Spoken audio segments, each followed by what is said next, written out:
राधे राधे आप सभी को। Good morning, good afternoon, good evening everyone. Welcome back to my YouTube channel accounts learning material.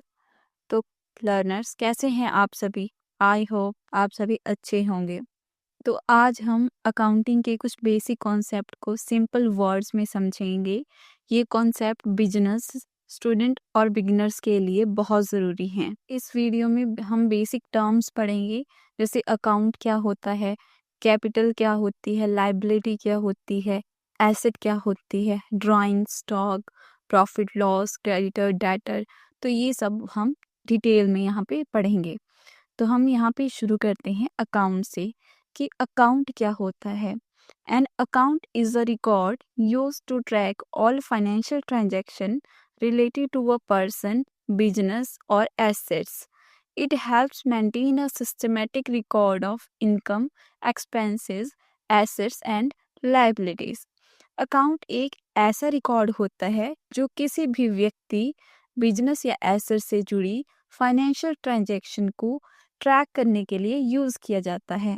ये हमें income, expenses, assets और liability को सिस्टमेटिकली रिकॉर्ड करने में मदद करता है। अब बात करते हैं कि फॉर्म्स ऑफ अकाउंट क्या होती हैं।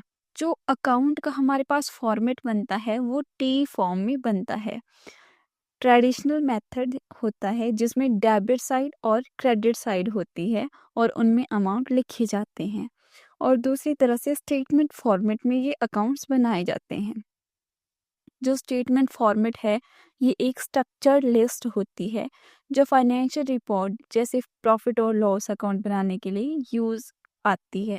अगर हम यहाँ पे सिंपल सी बात करते हैं तो अकाउंट जो होते हैं वो पर्सन से रिलेटेड होते हैं। जैसे आप अपना बैंक में खाता खुलाते हैं तो वहाँ पे जैसे Ram's account, Shyam's account, Radha account, Meera account, या फिर Radha and sisters account, Mohan and brothers account. तो ये सारे अकाउंट जो हैं ये इसी में आते हैं। अब हम इसमें देखते हैं टाइप्स ऑफ अकाउंट कौन कौन से होते हैं।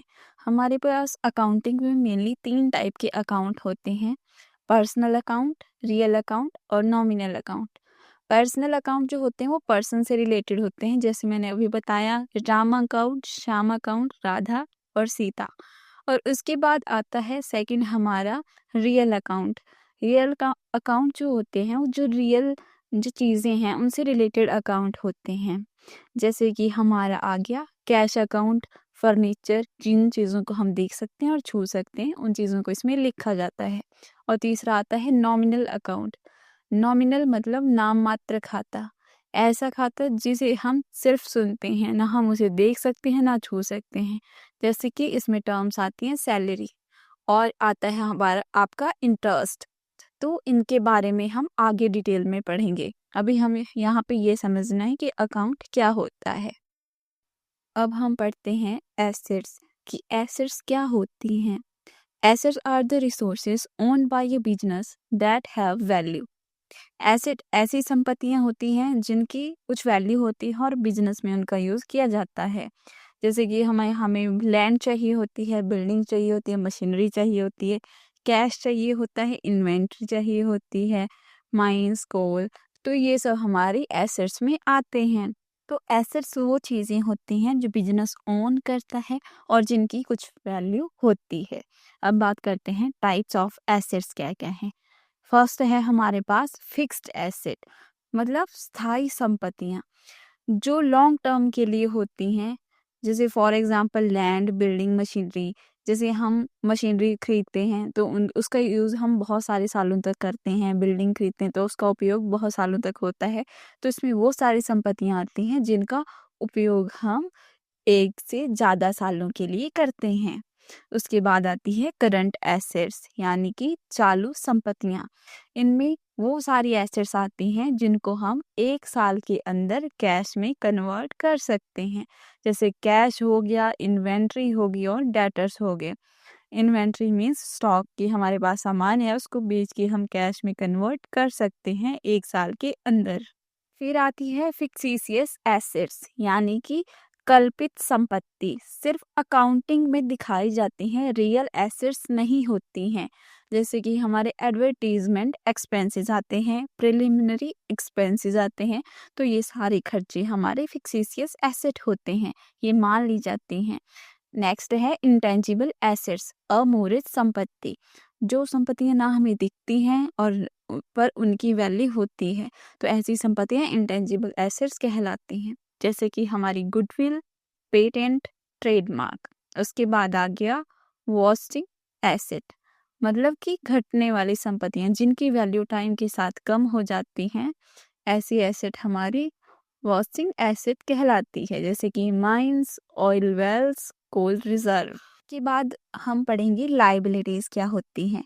लाइबिलिटी वो राशि होती है जो बिजनेस को दूसरों को देनी होती है। जैसे कि हमारा बिजनेस है और हमने बैंक से पैसे लिए, कुछ रिश्तेदारों से पैसे लिए और कुछ अपने फ्रेंड से पैसे लिए, तो जो पैसे हमने लिए वो हमें वापस करने हैं। जो पैसे हमें वापस करने हैं वो हमारी लायबिलिटी कहलाती है। जो लायबिलिटी है वो हमारी होती है डिफरेंट टाइप्स की। तो पहला टाइप है फिक्स्ड लायबिलिटी। फिक्स्ड लायबिलिटी जो 1 साल के बाद तक हमें पे करनी होती है, मतलब ऐसी लायबिलिटी जो मोर देन 1 ईयर हम उसको पे करते हैं, वह हमारी फिक्स्ड लायबिलिटी होती है। जैसे लॉन्ग टर्म लोन्स हैं हमारे, डिवेंचर है, तो आते हैं इसमें।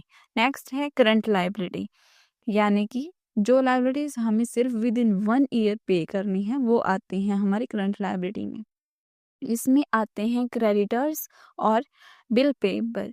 फिर आती है कंटीजेंट लायबिलिटी, जो फ्यूचर में लायबिलिटी बन भी सकती है और नहीं भी बन सकती, यानी कि उसके चांसेस होते हैं कि वो अचानक से आपको पे करनी पड़ सकती है।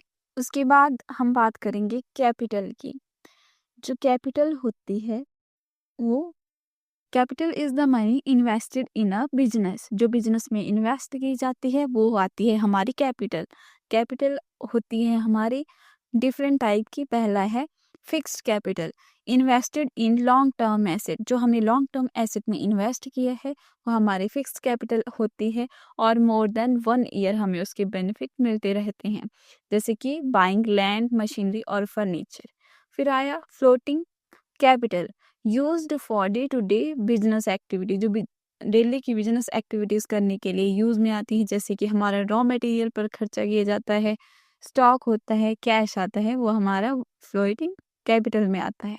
फिर आती है working capital, the remaining capital after deducting current liabilities from current asset. वो आएगी हमारी वर्किंग कैपिटल। वर्किंग कैपिटल कैसे निकलती है? Current assets minus current liabilities, और जो अमाउंट बचा वो वर्किंग कैपिटल आती है। अब हम बात करते हैं एक्सपेंसेस की। एक्सपेंसेस क्या होते हैं? एक्सपेंसेस मीन्स खर्चे। बिजनेस के डेली कामों में जो पैसा खर्च होता है उसे एक्सपेंस कहते हैं। जैसे कि हमने किसी रेंट पे करना है, सैलरी देनी है, इलेक्ट्रिसिटी बिल पे करना है, तो ये सारे खर्चे हमारे एक्सपेंसेस में आते हैं। उसके बाद है रेवेन्यू।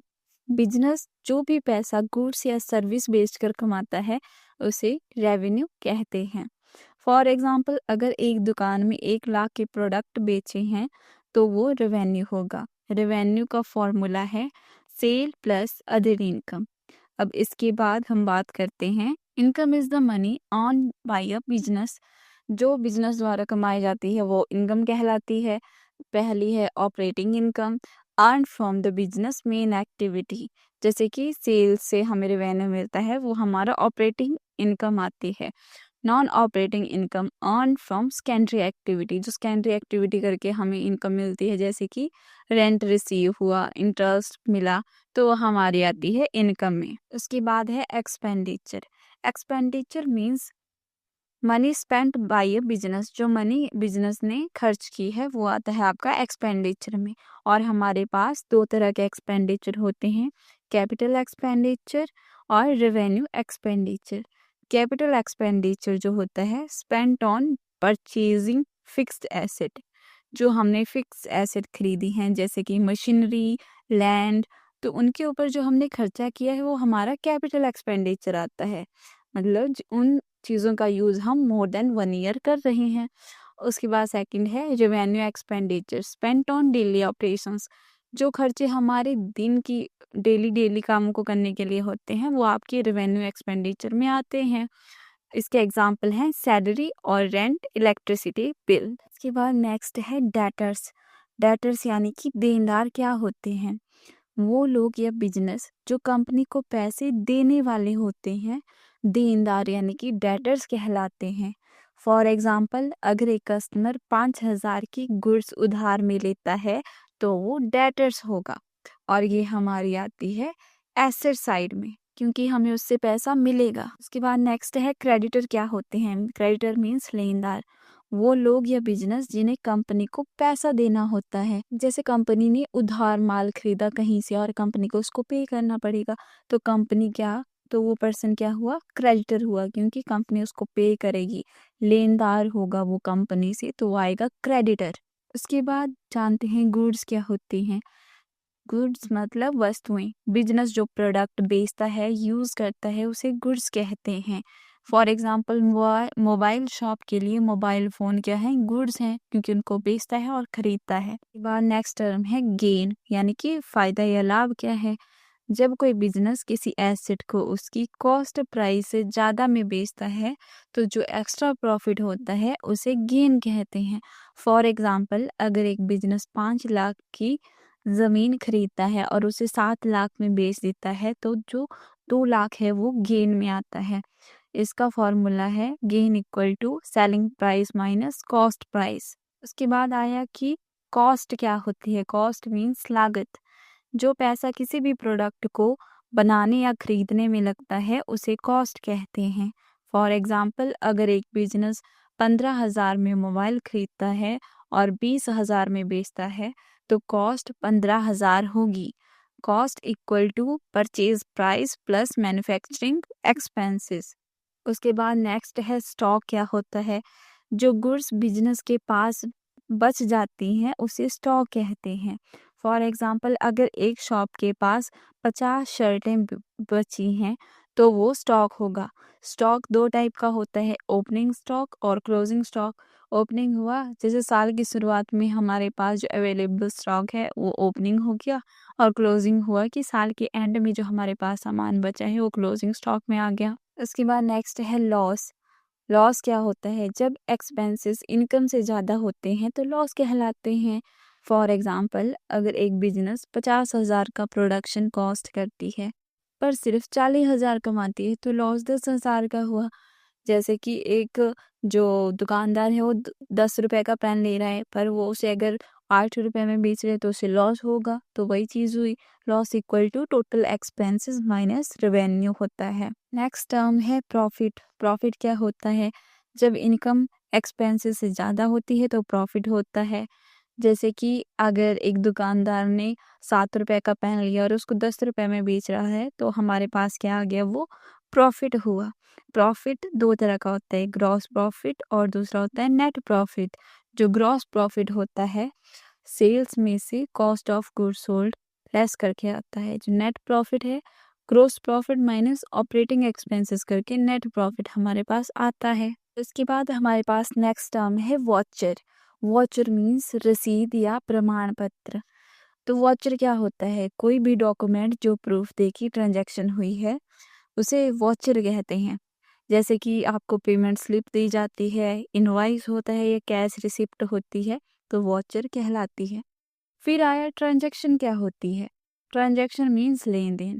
कोई भी बिजनेस एक्टिविटी जिसमें पैसा, गुड्स या सर्विस इन्वॉल्व हो उसे ट्रांजैक्शन कहते हैं। जैसे कि आपने पेन खरीदा और उसके बदले में पैसे दिए, तो यहाँ पे लेना देना हुआ, तो वो आपका ट्रांजैक्शन हो गई। फिर नेक्स्ट टर्म है ड्राइंग, यानी कि आहरण क्या होता है? जब बिजनेस का ओनर बिजनेस के पैसे अपने पर्सनल उपयोग के लिए निकालता है तो उसे ड्राइंग कहते हैं। जैसे कि फॉर एग्जांपल, अगर एक शॉपकीपर 5,000 अपने पर्सनल यूज़ के लिए बिजनेस से लेता है तो वो ड्राइंग कहलाती है।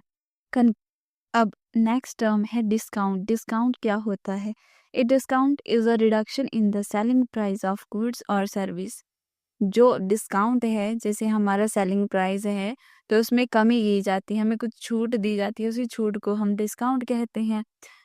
2 टाइप के डिस्काउंट होते हैं, ट्रेड डिस्काउंट और कैश डिस्काउंट।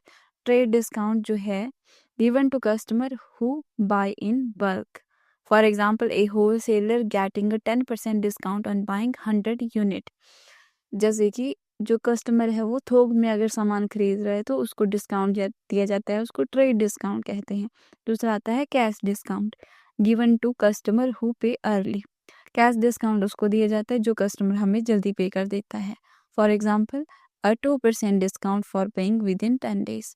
2% दिया जाता है कि अगर कस्टमर हमें 10 दिनों के अंदर पे कर देता है तो वो हुआ हमारा discount. Conclusion: These basic accounting concepts help in recording, analyzing, and managing financial transactions.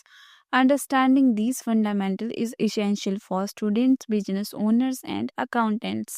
तो लर्नर्स, ये थी अकाउंटिंग के बेसिक टर्म्स जो हर बिगिनर्स को पता होने चाहिए। अगर आपको ये वीडियो पसंद आई हो, यूज़फुल लगी हो, तो लाइक करना ना भूलें। अगर आप अकाउंटिंग के नए कॉन्सेप्ट सीखना चाहते हैं तो चैनल को सब्सक्राइब करें और बेल आइकन दबाएं ताकि आपको नए वीडियोस की नोटिफिकेशन मिलती रहे। मिलते हैं नेक्स्ट वीडियो में एक नए टॉपिक के साथ। तब तक के लिए हैप्पी लर्निंग।